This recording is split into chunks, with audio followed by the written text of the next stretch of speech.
Sibingelele emagumbini amane omhlaba, sithi mabaphile abantu ngothando nangomusa wabalele abasiphethe, sithi philani konke amagumbi amane omhlaba. Sikhona njalo, sihlala sikhumbuzana, sihlala sifundisa abantu. Ngiyathola ama-WhatsApp lapho elithi lifuna ukuchazelwa khona ngezinye izinto ukuze likwazi ukuzwisisa. Ngizochaza konke bantu bakithi ngoba ngingumuntu olalelayo uma ngabe abantu becela ukuchazelwa ukuze bazwisise ngoba bafuna ukuqonda isintu esiyiso. Lokho kuze baqonde isintu esiyiso kufanele kube yithi esibafundisayo, esiyihambayo indlela yesintu bantu bakithi. Lapho okunobuhle khona futhi kuba nezinkulumo eziyabe zizama ukuthi zidicilele abanye abantu phansi. Ekefana noma ungayakha umuzi omuhle, kunabantu abazothi unotokoloshi. Uyithenge imoto enhle uhambe ngayo, akusibo bonke abazojabula. Uma uyindoda bazothi hhayi, ubambe inkunzi, noma uyintshontshile, noma akuyona eyakhe, uyibolekile.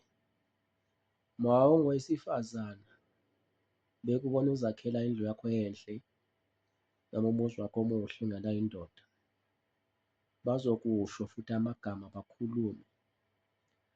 Lo siyamazi uyafeba eGoli, lo siyamazi uyafeba eCape Town, uyafeba e-United Kingdom. Uyitholaphi imali yokubana yakhe umuzi omuhle kanje?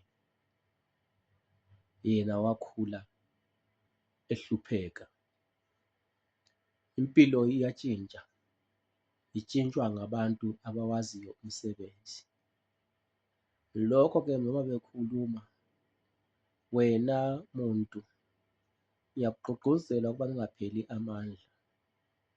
Kukhonkotha ehambayo, emile ayikhonkotha. Ubobheka imoto uma ngabe imile kuqhamuka inja, izojikeleza inje, inuke inuke inuke amasondo iqede iyichamele, imile. Yingakho-ke engikutshoyo bantu bakithi, lingapheli amandla ngamagama abantu abasuka bewakhuluma. Abantu abakhulumayo kakhulu yilaba bantu abayehlulwa zimpilo zabo bese bebheka impilo zabanye abantu. Ngabantu abangakhuliswanga ngendlela ngakubo, abakhuliswa ngale ndlela ukuthi amagama abantu ahlale esemilonyeni yabo. Befundiswa ngonina, bethi behleli emaziko onina bekhuluma ngamagama abantu kabi.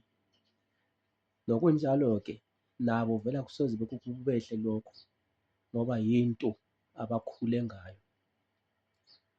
Umntwana angabona umama egqoka iphenti ekhanda, naye uma elokhu ekhula uzoligqoka iphenti ekhanda alenze iduku ngoba unina akakwazi ukumkhuza ukuthi iphenti aliyona iduku ekhanda.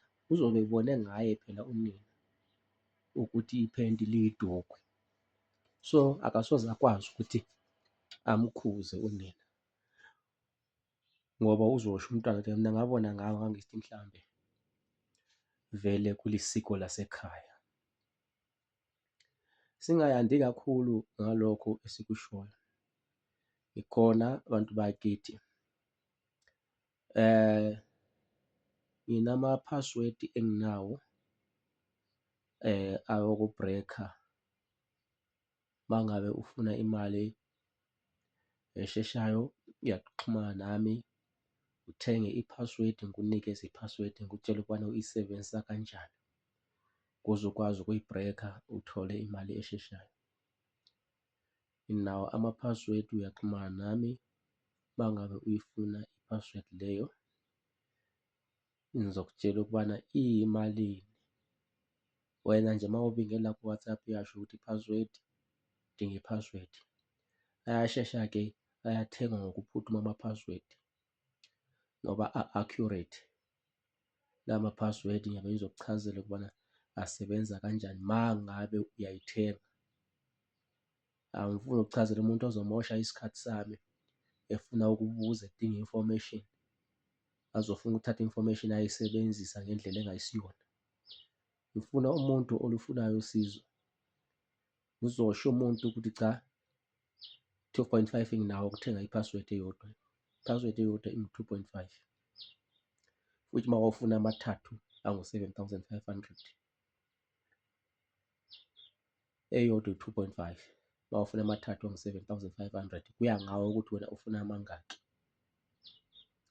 kodwa-ke asedlule kwi-3. Umuntu oyedwa is limited to 3 passwords only. Nalo ithemba abantu bazwile. Ikhona-ke futhi nenye imali engiyenzayo. Wena uyakwazi ukuthenga i-OTT, uyithumele kimi bese ngikwenzela, unginikeze nama-details wakho. Uyathenga i-OTT ubusuthumela nama-details wakho. I-OTT, le OTT imali yakhona iqala ku-1.5. Uyathenga i-OTT, ngikwenzele, ungithumele ama-details wakho, ngikwenzele, ngikubhrekhele futhi nayo iyabhrekha.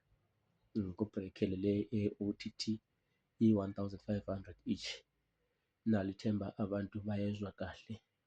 Casting ikhona bantu bakithi, xhumana nami. Ofuna isigubhu semali sikhona bantu bakithi, uyaxhumana nami ngikwakhele kusesenesikhathi.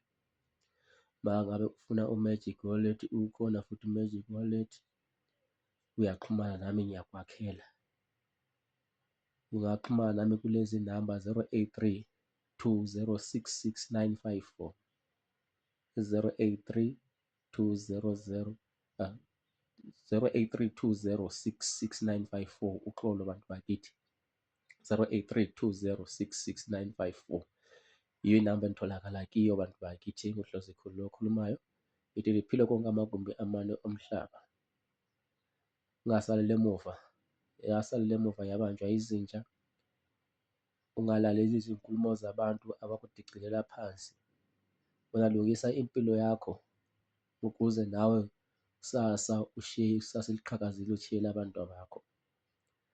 Umuntu munye ngamunye ngiyamnikeza isikhathi sakhe.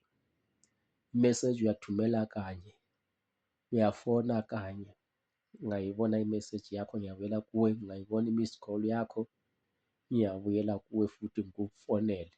Uma ngabe ungangitholi ngoba ngihlezi ngimatasa abantu bakithi, ngiliphathele izinto ezinhle kakhulu. Umphiyi ukhona bantu bakithi, umphiyi ukhona ungu-3,500 ukuboleka.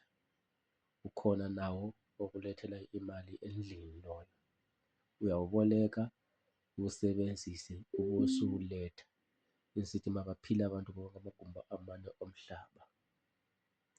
Sasebhizi savuselela iy'nyosi zami, ngibona engathi sokuyisikhathi sokubana sizisebenzise kulaba bantu abadelelayo,